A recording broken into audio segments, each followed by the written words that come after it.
네, 안녕하세요. 주식은 역시 기리기리세 기리십니다. 안녕하세요, 기리니분들. 자, 코스피가 드디어 3200에 안착하게 되었습니다. 기리니분들 모두 축하드립니다. 자, 바로 들어가 보도록 할게요. 3200 드디어 안착 3전 4기 만에 성공을 했고요. 그리고 내일 잊지 말아야 될 것, 이것 꼭 잊지 마시고요. 그 다음에 돌아온 기관 외국인 주목할 만한 4종목을 보도록 하겠습니다.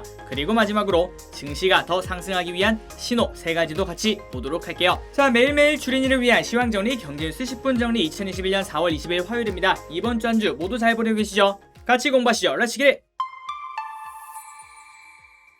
자, 오늘 장 정리를 한번 보도록 하겠습니다. 코스피는 3220에 마감되는 모습을 확인할 수 있고요. 그 다음에 외국인과 기관이 쌍끌이 매수가 들어온 걸 확인할 수 있습니다. 그래서 등락 종목이 조금 엄청나죠. 상승 662, 하락은 불과 184밖에 되지 않고요. 그 다음에 코스닥 같은 경우에도 0.2% 상승, 등락 종목 732 상승, 500개 하락인 걸 확인할 수 있습니다. 다만 코스피와 코스닥 매동이 조금 달랐는데요. 코스피는 외국인과 기관 이렇게 쌍끌이를 매수를 했지만 코스닥 같은 경우에는 외국인과 기관이 쌍끌이 매도란 걸 확인할 수 있습니다. 그래서 이것만 보자면은 이제부터는 코스닥에 조금 힘을 빼고 그 다음에 코스피가 오르지 않겠냐라는 기대감을 가질 수 있겠군요. 그렇다면은 기린이 분들 중에서 대형주 위주로 포트폴리오를 짜신 분들에게 따뜻한 볕이 들 수 있겠다라고 생각을 해볼 수 있겠네요. 어쨌든 모든 섹터가 골고루 올랐으면 좋겠습니다. 자, 오늘의 매동을 보도록 하겠습니다. 개인은 매도, 외국인 기관 매수가 했고요. 그 다음에 연기금은 1100억 정도를 매도하는 걸 확인할 수 있습니다. 자, 그런데 코스피가 이렇게 쭉쭉 오르고 있는데도 불구하고 연기금 매도세가 그렇게 크다라고는 볼 수 없겠죠. 그래서 이런 기조만 유지해도 코스피가 조금 더 상승하는데 부담이 없겠다라고 생각을 해볼 수 있을 것 같습니다. 다만 코스피가 3300, 3400까지 쭉쭉 올라가기에는 그때 연기금이 브레이크를 밟는다라고 생각을 해볼 수 있겠죠. 어쨌든 오늘 또 연기금은 판다. 자, 그리고 달러를 보도록 하겠습니다. 쭉쭉 떨어지고 있습니다. 오늘 또 3원이나 떨어져서 이제 1112원까지 떨어진 걸 확인할 수 있고요. 자, 이제 모든 건 갖춰졌다라고 볼 수 있을 것 같습니다. 외국인도 지속적으로 들어오고 있고 그 다음에 오늘 기관 또 들어왔고요. 그렇다면 모두가 공매도를 걱정을 하고 있는데 그 전에 한 번쯤 불기둥을 쏘아 올릴 수 있을지 진심으로 기대가 됩니다. 그리고 어제 말씀드렸다시피 상해 종합이 중요하다라고 말씀을 드렸죠. 그래서 오늘 상해 종합은 보합권에서 끝나가는 것을 확인할 수 있고요. 이제 내일 한 번 더 이 노란선인 60일선 공격하겠다라고 생각을 해볼 수 있겠죠. 이거를 뚫고 올라가면 우리나라 코스피에 따뜻한 바람이 불어오겠죠. 중국에서 황사 말고 따뜻한 바람이 불어왔으면 좋겠습니다. 자, 오늘의 특징주를 한번 보도록 하겠습니다. 오늘 상한가가 엄청나게 많죠. 이렇게 많은 상한가가 있는데 이 중에 4종목은 없다는 불편한 사실, 정말 불편하지 않습니까? 그런데 이렇게 쭉쭉 올라가는 종목의 포인트를 봤더니 자, 보시면은 우선주 그리고 우선주가 넘치는 걸 확인할 수 있고요. 그리고 우선주 플러스 남은 것들은 거의 다 대선 관련주인 걸 확인할 수 있습니다. 그 말은 코스피도 지금 오르고 있지만 지금 현재 시장의 상태가 메롱이다 라고도 볼 수 있겠죠. 사실 이런 장세가 펼쳐지면은 거의 그 장은 끝나간다 라고 해석을 하기도 하는데요. 딱 이것만 보자면은 지금 박스피 상단에 위치해 있다 라고 생각을 해볼 수 있을 것 같습니다. 하지만 코스피가 오르고 내리던 그거는 상관없이 기린이분들 절대 우선주 이렇게 쭉쭉 올라가는 거 따라가지 마시기 바랍니다. 한번 물리면은 돌아올 수 없는 강을 건널 수가 있어요. 다들 아실 거라고 생각합니다. 자, 그리고 오늘 오랜만에 삼성전자가 이렇게 상승을 해냈고요. 중요한 위치마다 상승을 하면서 나 아직 살아있어 라는 걸 보여주고 있습니다. 그리고 오른쪽에 보시면 현대차, 이 주식은 오늘 조금 빠졌지만 결국은 삼성전자와 현대차가 움직여야 우리나라 코스피가 쭉쭉 상승한다라고 볼 수 있겠죠. 자, 그래서 내일은 이 두 개가 어떻게 될지 그 부분이 중요하다라고 볼 수 있고요. 그 다음에 현대차 같은 경우에는 외국인 매수세가 지속적으로 들어오고 있습니다. 이 부분은 좋은 시그널이다라고 볼 수 있겠죠. 한번 기린이분들 현대차와 기아차 이 두 개도 공부해볼 필요가 있다라고 생각합니다. 자, 다음에 특징주 카카오 같은 경우에는 떨어질 줄 알았는데 잘 버티고 오히려 오르는 모습을 보여줍니다. 지난번에도 말씀드렸다시피 보통 액면 분할을 하게 되면요, 그 전까지는 주식이 오르다가 그 후에는 쭈르륵 미끄러지는 게 거의 다반사였거든요. 하지만 카카오는 야, 그거는 다른 애들 얘기고 난 좀 달라 이런 말을 하면서 쭉쭉 올라가는 모습을 보여주고 있습니다. 혹시나 카카오에 물리신 기린이분들이 있다면 좋은 가격에 탈출할 수 있도록 기원하도록 하겠습니다. 자, 그리고 2주 전부터 같이 공부했던 기업이죠. 삼성바이오로직스. 아마도 기린이분들이 기억하고 계실 거라고 생각합니다. 2주 전부터 바이오 섹터에 연기금 그 다음에 외국인의 꾸준한 매수세가 들어왔다고 말씀을 드렸죠. 그래서 그렇게 수급이 들어오니까 이렇게 주가가 쭉쭉 올라가는 모습을 보여주고 있습니다. 자, 그렇다면 모든 바이오가 잘 나가느냐? 그건 또 아니라고 하는데요. 자, 셀트리온을 한번 보도록 하겠습니다. 자, 그런데 셀트리온은 조금 다른 분위기를 보여주고 있고 오히려 이렇게 차트를 다 깨고 떨어지는 모습을 보여주고 있죠. 자, 그 이유가 뭔가 한번 보도록 하겠습니다. 자, 바이오 대장주 삼바랑 셀트리온, 그런데 수급에 엇갈린 주가를 나타내고 있다고 합니다. 자, 이달 들어 삼바 같은 경우에는 10% 상승, 셀트리온은 4% 하락을 했는데요. 자, 그 이유는 삼바와 셀트리온의 주가 흐름이 엇갈린 것은 수급 영향인 것으로 풀이된다. 삼성 바이오로직스는 사공장 기대감이 주가에 반영된 것으로 예상되며, 신한금융투자에서는 올해 주가는 단기 실적보다는 향후 실적 고성장의 모멘텀이 될 사공장 이벤트의 영향을 받을 것이라며, 올해 하반기부터 내년 상반기 중 본격화될 사공장 신규 모멘텀을 바탕으로 주가 상승이 예상된다고 말했습니다. 반면 셀트리온 같은 경우에는 다음 달에 재개될 무시무시한 놈이 오고 있다고 했죠. 공매도가 옵니다. 그래서 이 공매도에 대한 걱정 때문에 셀트리온 주가 발목을 잡고 있다라는 해석이 나온다고 합니다. 자, 하나금융투자에서는 5월 재개되는 공매도로 인해 셀트리온에 대한 투자 심리가 위축돼 있다면서, 공매도가 재개된다고 하더라도 그동안 이미 이렇게 주가가 조정을 받았으니까 큰 폭으로 하락하는 상황은 발생하지 않을 것이라고 분석했다고 합니다. 자, 그렇다면 이거를 역으로 생각할 수 있겠죠. 이렇게 주가가 빠지고 막상 공매도가 시작하면은 주가가 안 빠질 수도 있겠다. 그렇다면 지금이 매수 찬스일 수 있겠다라는 생각도 같이 해볼 수 있을 것 같습니다. 자, 그러니까 바이오 주식에 관심 있는 기린이분들 꼭 한번 공부해 보시기 바랍니다. 가장 어두울 때가 해가 뜨기 바로 전일 수가 있으니까요. 자, 오늘의 특징주를 여기까지 보고 이제 경제뉴스로 넘어가도록 하겠습니다. 오늘 경제뉴스도 정말 심플하고 기린이분들이 이해가 팍팍 되도록 깔끔하게 설명해 보도록 할게요.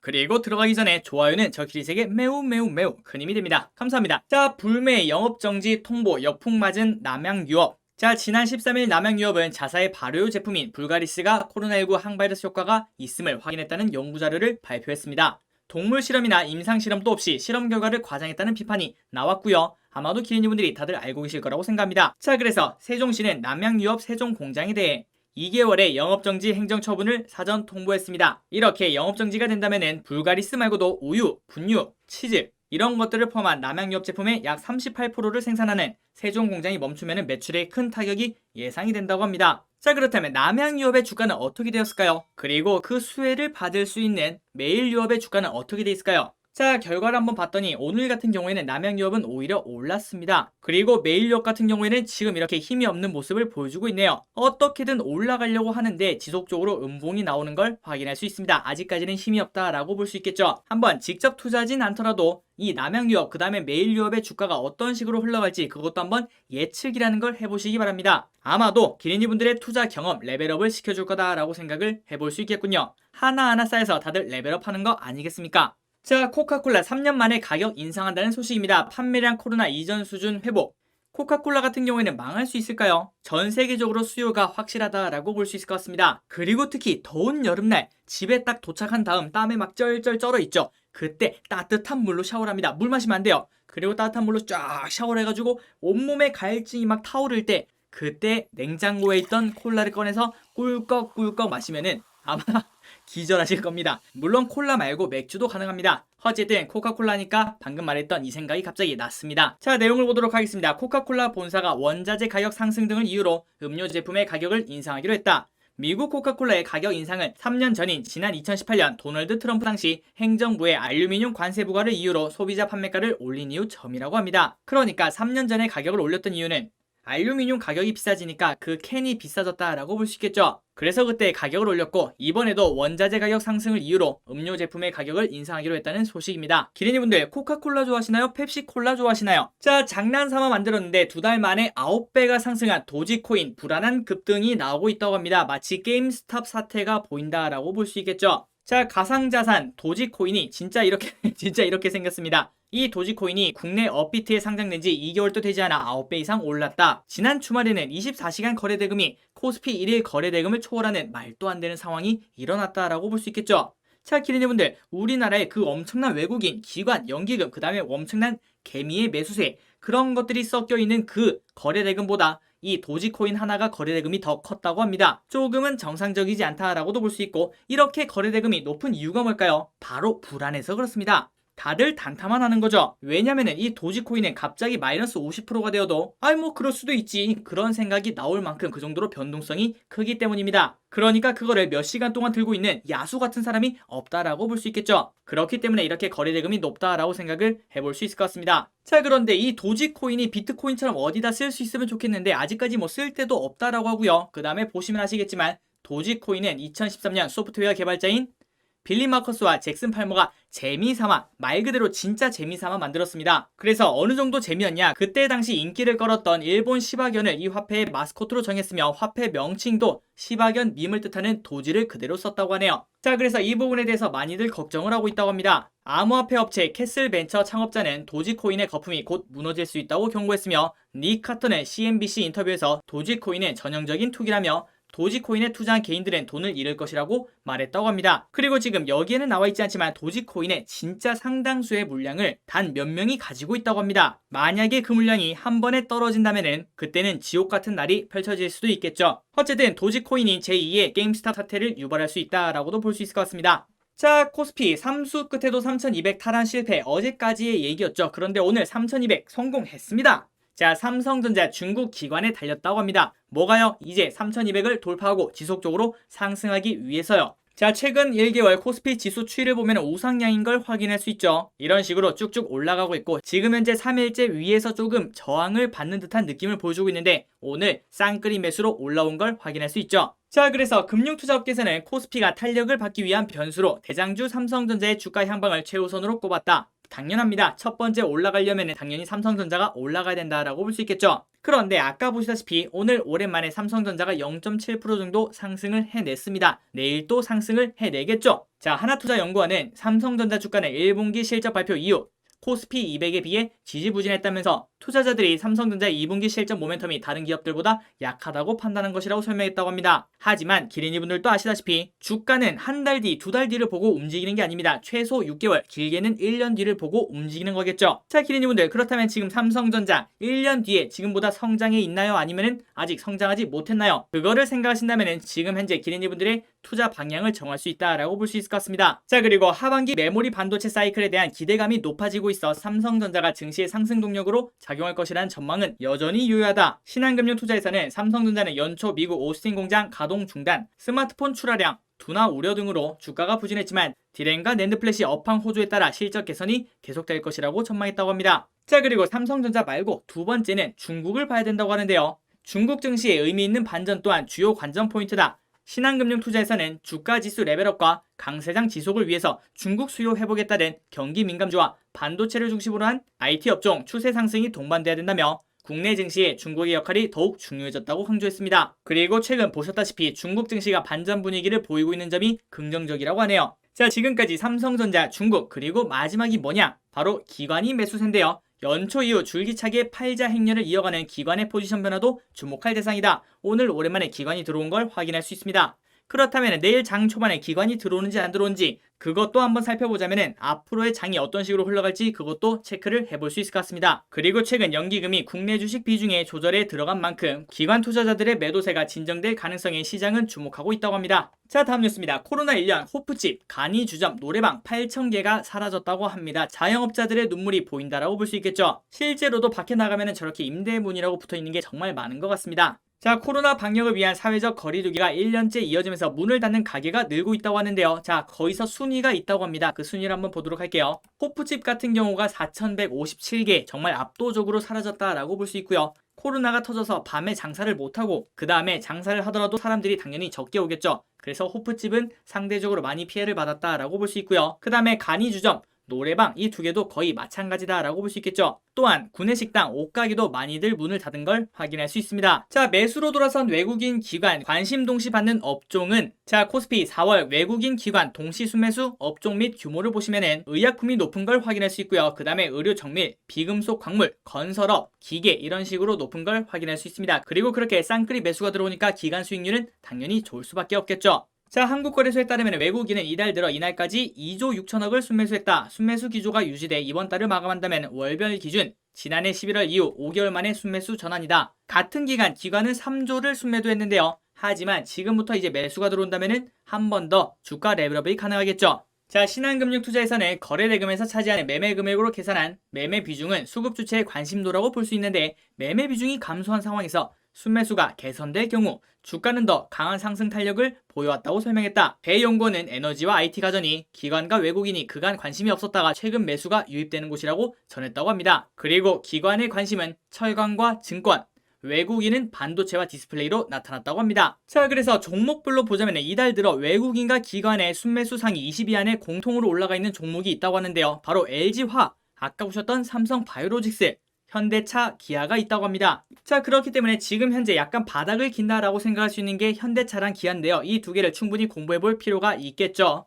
그런데 한편 외국인 수급이 추세적 성격인지는 의견이 갈리고 있다고 합니다. 대신증권에서는 글로벌 경기와 교역 및 기업 이익 개선에 대한 긍정적인 기대가 유입되고 있고, 향후 더 강한 펀더멘탈 통력이 유입될 전망으로 이 과정에서 한국 경기 기업 이익의 레버리지 효과를 기대할 수 있다며, 그러니까 우리나라가 좋아질 거니까 상대적으로 저평가되어 있는 코스피로 외국인 순매수가 기조적으로 유입될 여건이라는 판단이라고 말했다고 합니다. 하지만 거기에 대해서 반대하는 의견도 있다고 합니다.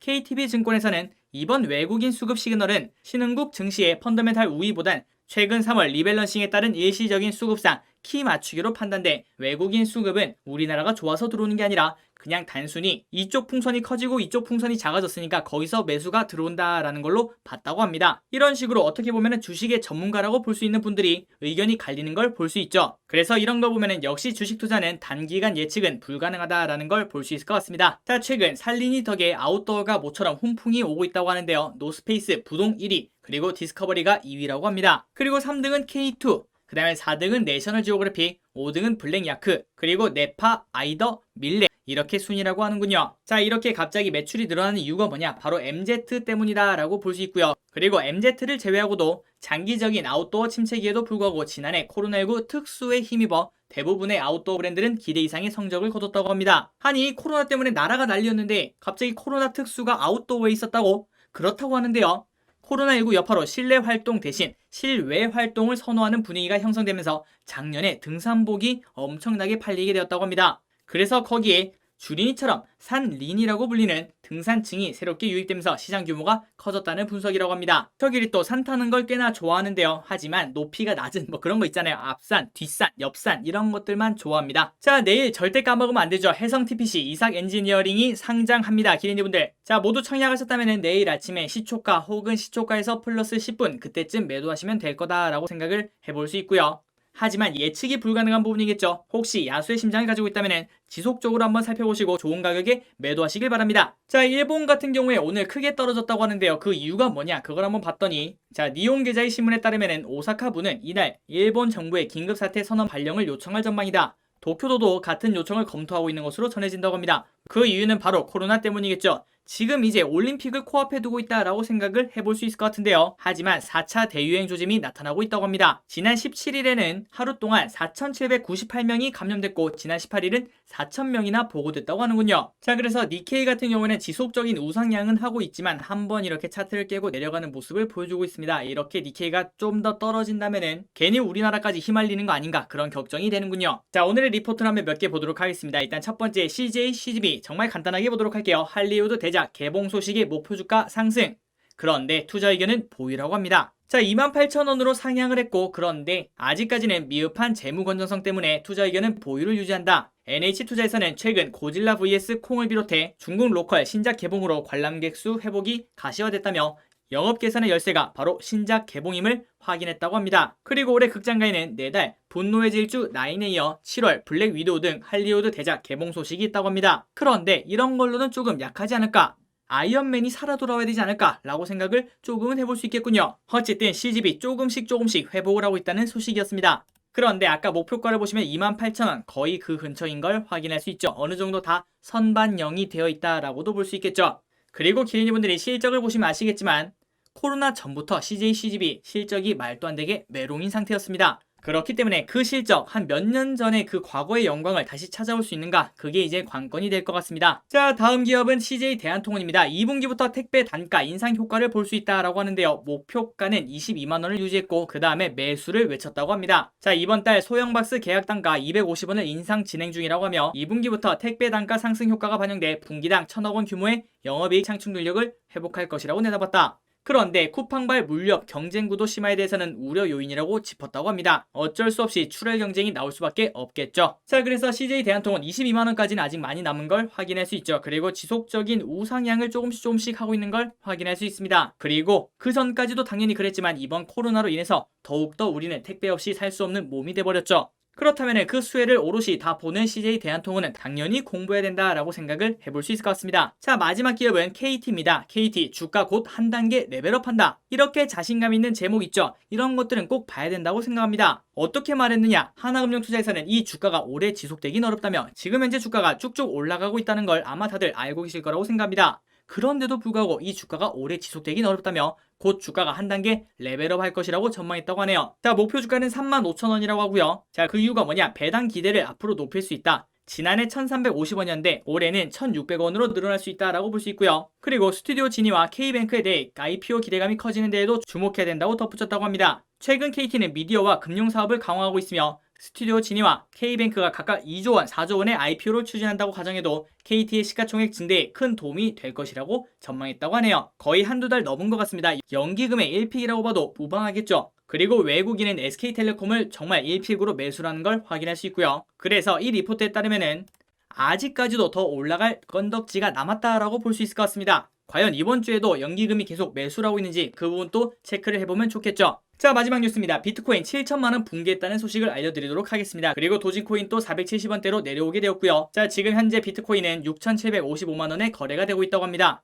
조금 많이 하락을 했어요. 자, 이렇게 떨어지는 이유가 뭐냐? 코인베이스가 상장하고 나니까 이제 뉴스에 팔아라 라는 생각이 들 수 있고요. 그 다음에 국내에서는 19일 나온 정부의 가상화폐 관련 단속 강화, 9월 24일까지 가상화폐 거래소 등이 은행과 실명인증 계좌 인증 제휴를 맺어야 영업을 계속할 수 있다는 소식 등이 영향을 미쳤을 것으로 추정하고 있다고 합니다. 자, 그리고 강아지가 그려져 있는 도지코인도 7% 정도 하락하고 있다라는 것도 알려드리도록 할게요. 자, 지난번에 같이 이런 시각을 공부했었죠. 비트코인은 우리 시장에 카나리아 새와 같은 역할을 한다. 그러니까 비트코인이 떨어지면 우리 시장도 같이 떨어지더라 라는 생각도 같이 공유한 적이 있었습니다. 자, 지금 이렇게 비트코인이 떨어지고 있는데 과연 우리 시장도 같이 떨어질지 아니면 그거는 그때 당시만 그랬는지 한번 그것도 살펴봐야겠죠. 그리고 또 이러다가 비트코인 쭉 올라갈 수 있죠. 이렇게 뉴스를 다룰 때 그때 살걸. 자, 오늘 또 이렇게 경제 뉴스가 끝났습니다. 오늘 또 서기니까 같이 공부해 주셔서 진심으로 감사하고요. 내일 또 양봉 하시기 바랍니다. 지금까지 키리셨습니다. 빠이요.